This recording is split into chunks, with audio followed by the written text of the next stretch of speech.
গোটা রাজ্যে কর্মসূচি হাতে নিয়ে জনগণের কাছে যাচ্ছে কংগ্রেস। এই কর্মসূচি থেকে প্রধানমন্ত্রীর উদ্দেশ্যে দাবি, তিনি যেন জনগণের মন কি বাত শুনেন। রবিবার রাজধানী পোস্ট অফিস চৌমুহনী এলাকার প্রতিটি বাড়ি বাড়ি এই লিফলেট বিলি করে কংগ্রেস কর্মী সমর্থকরা।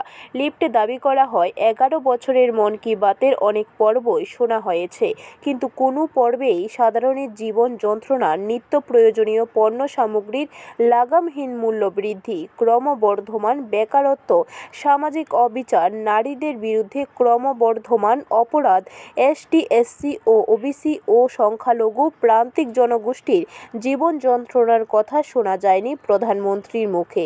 তাই রবিবার থেকে কর্মসূচি গ্রহণ করেছে কংগ্রেস।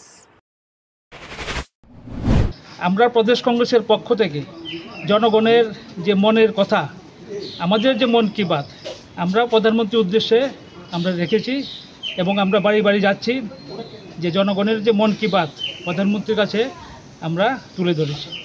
ব্যুরো রিপোর্ট, খবর ত্রিপুরা।